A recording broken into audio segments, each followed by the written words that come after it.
చేయటానికి ముందు ప్రజల కష్టాలు ఏమున్నాయో తక్షణం ఆ కష్టాలు ఏమి తీర్చగలుగుతామో అని దాని మీద పూర్తిగా విచారించి ఒక కమిటీని వేసి ఆ కమిటీస్ ఇచ్చిన ప్రతి సూచనని అమల్లోకి తెచ్చి ఈ భూభారతి చట్టాన్ని తేటానికి ముందు అనేక ప్రాంతాలలో అన్ని జిల్లా కలెక్టర్లు మీ అందరి సూచనలు రాష్ట్ర వ్యాప్తంగా తీసుకొని చివరికి ప్రతిపక్షం వాళ్ళు చెప్పిన సూచనలు మంచివైతే వాటిని కూడా క్రోడీకరించి దేశవ్యాప్తంగా 18 రాష్ట్రాలలో అక్కడున్న రెవెన్యూ చట్టాన్ని క్షుణ్ణంగా చదివి దాంట్లో మంచి వాటినన్నిటినీ మన ఈ భూభారత చట్టంలో పెట్టి ఒక అద్భుతమైన చట్టాన్ని తయారు చేసి పబ్లిక్ డొమైన్లో తయారు చేసిన చట్టాన్ని 60 రోజులు ఉంచిన తర్వాత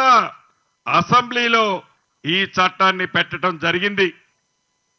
అసెంబ్లీలో చట్టం పెట్టినప్పుడు ఆ దొరవారి తొత్తులు అసెంబ్లీలో ఎలా ప్రవర్తించారో ఒక నరరూప రాక్షసుల్లా ఇటు నా మీద అటు స్పీకర్ గారి మీద ఆ చట్టానికి సంబంధించిన కాగితాలన్నిటినీ చించి మా మీద విసిరి ఈ చట్టాన్ని ఆపటానికి ఎలా ప్రయత్నించారో మీరందరూ ప్రత్యక్షంగా టీవీల్లో చూశారు. అయినా కూడా ఇది పేదవాడి ప్రభుత్వం. ఇందిరమ్మ ప్రభుత్వం అంటేనే పేదోడు కష్టాలు తీర్చే ప్రభుత్వం.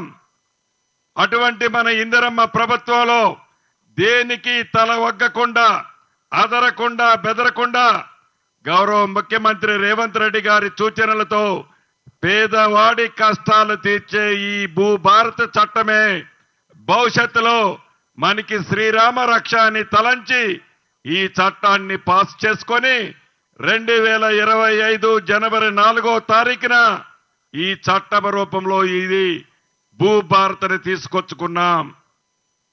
ఆనాడు 2020 చట్టం అయితే చేశారు కానీ నియమ నిబంధనలు 3 సంవత్సరాలైనా ఆనాటి ప్రభుత్వాలు చెయ్యాలి అనే ఆలోచన కూడా రాలేదు.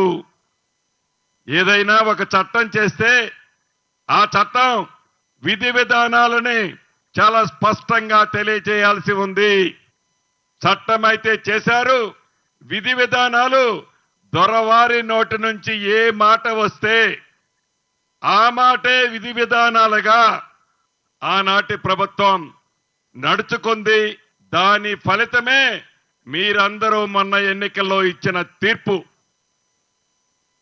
మన భూభారతిని జనవరి 4వ తారీఖు నాడు చట్ట రూపంలో చేసుకున్న తర్వాత 90 రోజుల్లో విధి విధానాలు తయారు చేసి డాక్టర్ బిఆర్ అంబేద్కర్ గారి జన్మదినం నాడు తెలంగాణ రాష్ట్ర ప్రజలకి, భూములున్న ఆసాములకి, రైతన్నలకి గౌరవ ముఖ్యమంత్రి గారు మీ అందరికీ అంకితం చేసిన తర్వాత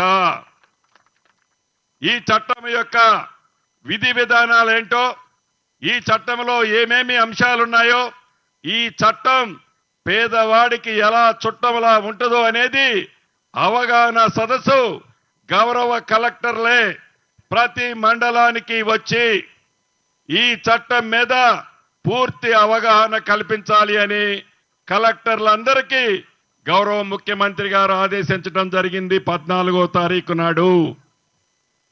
అంతేకాదు ఈ రూల్స్ ప్రకారం జిల్లాల్లో 33 జిల్లాల్లో హైదరాబాద్ తీసేసి మిగిలిన 32 జిల్లాలలో 4 మూలల 4 జిల్లాలలో ఒక్కొక్క జిల్లాలో ఒక్కొక్క మండలాన్ని పైలట్ మోడల్గా తీసుకోవటం జరిగింది.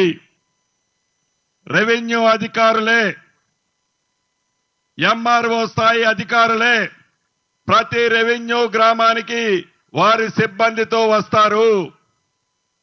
₹1 కూడా మీరు ఫీజు ఇవ్వాల్సిన అవసరం లేదు. మీరు చెప్పులు అరిగిందాకా ఏ ఆఫీస్ చుట్టూ తిరగనవసరం లేదు. ఆనాడు ధరణిని చట్టం చేసే నాడు ప్రజలందరూ ఆఫీసుల చుట్టూ చెప్పులు అరిగిందాకా తిరిగారు. ఈ భూభారత చట్టం వల్ల అధికారులే మీ గ్రామాలకు వస్తారు. అప్లికేషన్ కూడా వారే ఇస్తారు.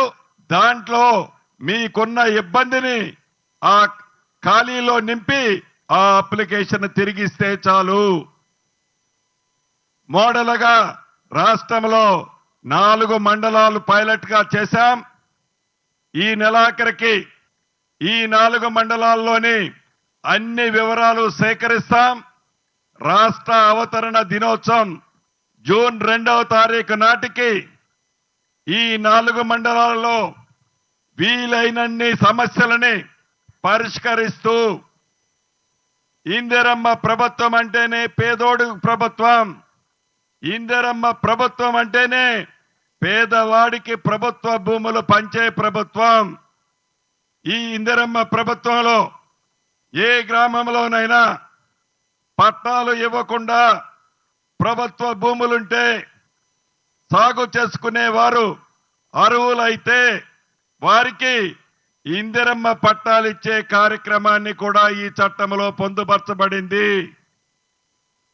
అంతేకాదు మే 1వ తారీఖు నుంచి రాష్ట్ర వ్యాప్తంగా మిగిలిన 28 మండలాలలో ప్రతి 28 జిల్లాలలో ప్రతి జిల్లాకి ఒక మండలాన్ని పైలట్ మండలంగా తీసుకుంటాం. ఈ మండలాలలో నుంచి వచ్చే సూచనల ఆధారంగా అవసరమైతే చట్టములో ఉన్న నియమ నిబంధనలని చిన్న కరెక్షన్స్ ఉన్నా చేయటానికి మన ఇందిరమ్మ ప్రభుత్వానికి ఏ రకమైన భేషజం లేదు. ప్రజలకి ఉపయోగకరమైన చట్టం తేవాలన్నది ఏకైక లక్ష్యం తప్ప మన ఇందిరమ్మ ప్రభుత్వానికి ఏదో చట్టం చేశాం,